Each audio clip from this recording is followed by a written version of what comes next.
Shalom, apa Halo. kabar anak-anak hari ini? Pasti luar biasa di dalam Tuhan. Nah, hari ini kita akan belajar untuk materi penguatan iman Kristen. Ya, untuk PAC yang ketiga, penguatan iman Kristen. Nah, sebelum kita belajar, mari sama-sama kita berdoa. Ambil sikap doa yang baik di hadapan Tuhan, dan mari kita berdoa. Segala puji syukur Tuhan kami naikkan kepadamu. Terima kasih buat hari ini, buat penyertaan dan kasih setia Tuhan. Kami akan belajar. Tuhan tolong dan sertai. Nama Tuhan ditinggikan dan dipermuliakan. Terpujilah Engkau Bapa hanya di dalam nama Tuhan Yesus. Haleluya. Amin. Yuk, mari kita akan mulai pembelajaran kita.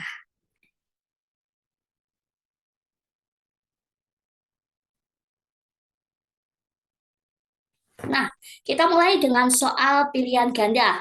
Pilihlah salah satu jawaban A, B, C, atau D yang paling benar. Nomor satu, Tuhan Yesus lahir di kota. Nah, kalau nggak bisa nemen ini. Tuhan Yesus lahir di kota Bethlehem. Jawabannya C. Nomor dua, benih yang tumbuh subur adalah benih yang jatuh di tanah subur. Nah, tanah subur. Nah, ini perumpamaan tentang benih yang jatuh di tanah. Ada empat. Ada yang jatuh di pinggir jalan. Nah, kalau ada lagunya, biur, biur, biur, benih ditabur. Itu ya anak-anak. Yang jatuhnya di pinggir jalan, semua hilang dimakan burung. Nah, yang jatuh di pinggir jalan akan lenyap. Yang jatuh di bebatuan, di semak duri juga akan lenyap. Namun benih yang tumbuh di tanah yang subur, nah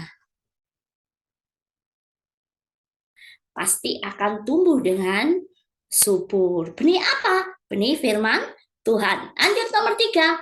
Yang dilakukan oleh sang ayah dalam perumpamaan anak yang hilang di saat anak bungsunya kembali adalah mengadakan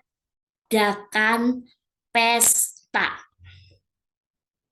Ya, sang ayah mengadakan pesta kembali untuk anaknya. Nomor empat, mujizat-mujizat yang dilakukan Tuhan Yesus membuktikan bahwa Allah yang berkuasa. Nomor lima, dalam perjamuan terakhir, pelayanan yang dilakukan oleh Yesus kepada murid-muridnya adalah membasuh untuk murid-muridnya. Sebenarnya ini kurang kata kaki. Ya, kalau kalian menemukan ini, ya nggak apa-apa. Ini kurang kata kaki, membasuh kaki murid-muridnya yang sebenarnya yang betul. Kok tiba-tiba untuk ya? Nomor 6, Tuhan Yesus disalib di Bukit Golgota. Oke, sekarang nomor 7. Nomor 6. Nomor 6 sudah, nomor 7. Yang dilakukan oleh Maria duduk di bawah kaki Yesus adalah yang dilakukannya apa? Tidur, apa menangis, atau berdiam diri? Tentunya tidak. Yang dilakukannya adalah mendengar firman Tuhan.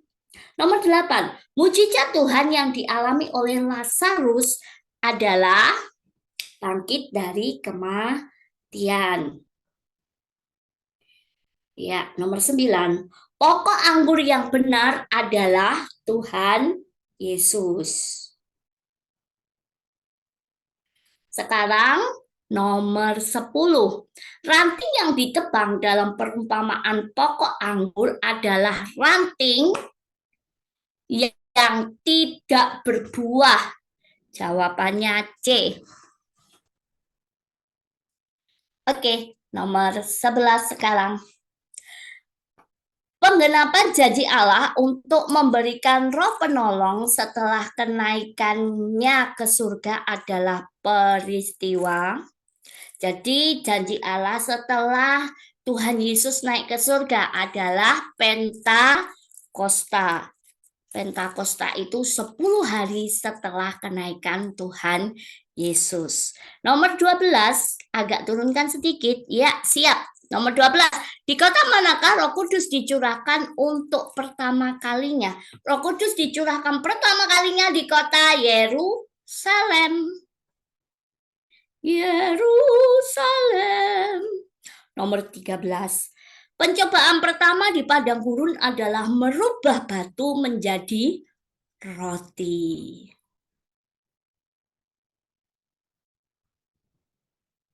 Oke. Tuhan Yesus dicobai di padang gurun setelah berpuasa selama 40 hari. Oke. Nomor 15. Dalam perlengkapan rohani senjata Allah yang merupakan pedang roh, yaitu pedang roh. Firman,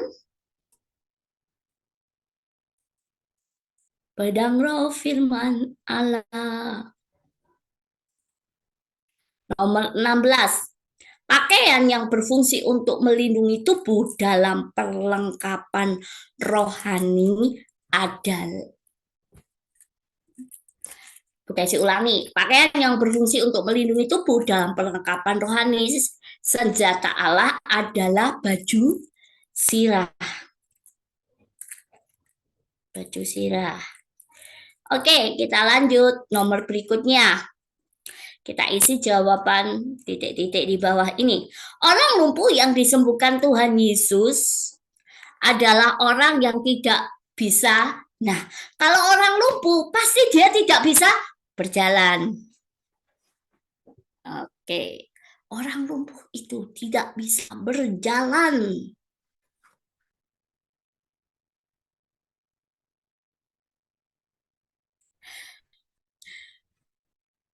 Nomor 18. Pakaian yang dikenakan Yohanes Pembaptis terbuat dari bulu unta.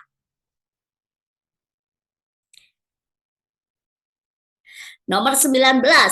Iman adalah bukti dari segala sesuatu yang tidak kita lihat. Jadi iman itu adalah bukti dari segala sesuatu yang tidak kita lihat. Dan itu adalah iman. Nomor 20. Orang Samaria membasuh luka korban perampokan dengan minyak dan anggur. Minyak dan anggur. Nah, minyaknya ini bukan minyak goreng, nah, apalagi minyak jelantah, itu bukan ya anak-anak. Minyak untuk mengobati luka. Anggur juga bukan anggur yang diminum itu. Kan zaman dulu belum ada betadin. Ya, jadi kalau ada orang terluka, diobati dengan minyak untuk obat. Ya kan, bukan minyak goreng. Nah, selanjutnya nomor 21 sampai dengan nomor 40 akan dipandu oleh Pak Robert. Pak Robert, silakan. Oke, kita akan lanjutkan mulai dari nomor 21. Pokok anggur yang benar adalah, siapa pokok anggur yang benar? Tuhan Yesus. Nomor 22. Janji Allah adalah memberikan titik-titik kepada orang percaya. Apa yang Tuhan berikan? Ya, keselamatan. Jadi Tuhan berjanji kepada kita semua untuk memberikan keselamatan kepada kita yang percaya kepada Tuhan. Selanjutnya nomor 23. Tuhan Yesus dicobai di padang gurun sebanyak, ayo berapa kali Tuhan Yesus dicobai di padang gurun? Ya, 3 kali. Selanjutnya nomor 24. Perlengkapan rohani yang kita miliki menghindarkan kita dari jerat si penggoda, yaitu siapa yang jadi penggoda kita? Yang penggoda kita untuk melakukan dosa siapa? Iya, iblis, si iblis. Selanjutnya nomor 25. Gadis yang bijaksana berjumlah 5 orang. Selanjutnya nomor 26. Perumpamaan gadis yang bijaksana dan gadis yang bodoh menggambarkan hal masuk ke dalam kerajaan kerajaan apa? Kerajaan yang kekal, yaitu kerajaan sorga. Selanjutnya nomor 27. Jika kita memberi kepada orang lain harus dengan titik-titik hati. Apa? Tulus hati. Artinya tulus itu tidak mengharapkan imbalan, memberi dengan ikhlas. Selanjutnya nomor 28. Jumlah roti yang dipakai oleh Tuhan Yesus dalam mengadakan mukjizat memberi makan 5.000 orang adalah titik-titik roti. Ada berapa roti yang Tuhan miliki untuk mengadakan mukjizat ini? Ya, ada 5 roti. 5 roti dan 2 ikan. Nah, bisa diingat. Iya, selanjutnya kita di Romawi 3 menjodohkan. Kita mulai dari nomor 29. Yohanes Pembaptis membaptis orang percaya yang bertobat di sungai mana? Masih ingat? Ya, Sungai Yordan. Selanjutnya nomor 30. Menjadi terang dunia berarti ya, menjadi terang dunia berarti seperti apa? Iya, menjadi teladan bagi sesama. Jawaban C. Nomor 31. Menolong sesama dapat berupa apa yang kita bisa berikan untuk menolong sesama. Iya, waktu, pikiran, tenaga, dan keuangan. Pilihan jawaban B. Selanjutnya nomor 32.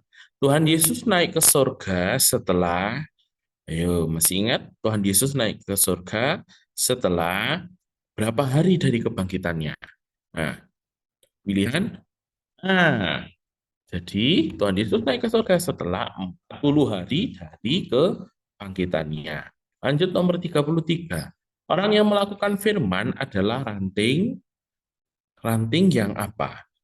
Nah, dari pilihan ini, iya, yang D, yang berbuah. Jadi orang yang melakukan firman Tuhan berarti seperti ranting yang berbuah, ada buahnya. Nomor 34. Roh yang memberi penghiburan. Roh apa? Roh Kudus. Di pilihan jawaban G. Roh Kudus. Lanjut 35. Sikap Tuhan Yesus saat dicobai di padang gurun. Bagaimana sikap Tuhan saat dicobai? Yaitu di pilihan jawaban F. Tetap memiliki iman yang besar. Nah, ini yang patut kita teladani bersama-sama. Tetap memiliki iman yang besar. Selanjutnya nomor 36. Kerelaan dalam mengasihi sesama dan memuliakan Tuhan di dalam perlengkapan rohani digambarkan sebagai apa? Ya, kasut. Di pilihan jawaban H. Selanjutnya kita masuk di Romawi yang terakhir yaitu Romawi 4 uraian mulai nomor 37. Bagaimana cara menggunakan waktu dengan baik? Nah, bagaimana cara kita menggunakan waktu dengan baik? Yaitu menggunakan waktu dengan efisien atau juga dengan mengatur waktu sesuai jadwal. Nah, ini bisa kita gunakan untuk menggunakan waktu dengan baik. Nomor 38. Jelaskan arti bijaksana secara rohani. Ingat, ini secara rohani. Jadi apa artinya bijaksana secara rohani? Yaitu orang yang mampu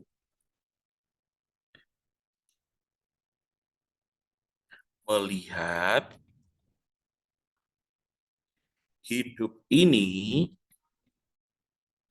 dari sudut pandang Allah. Ya, jadi artinya bijaksana secara rohani yaitu orang yang mampu melihat hidup ini dari sudut pandang Allah. Nah, kita tahu sudut pandang Allah dari mana? Dari kita membaca firman Tuhan. Dan kita lakukan pasti kita akan bijaksana. Nomor 39, jelaskan arti mengucap syukur. Mengucap syukur apa artinya? Yaitu berterima kasih kepada Tuhan. Nah, artinya kita mengucap syukur yaitu berterima kasih kepada Tuhan. Apa yang perlu kita syukuri atas hidup kita? Oh, banyak sekali. Dengan ada kesehatan, kepintaran, dapat bersekolah, dapat menerima pembelajaran, dan itu semua atas kasih dan anugerah Tuhan. Kemudian selanjutnya,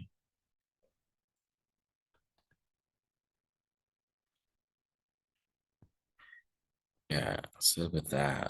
Saya taruh di bawah. Nomor yang terakhir, kepada siapa sajakah kita harus berbagi?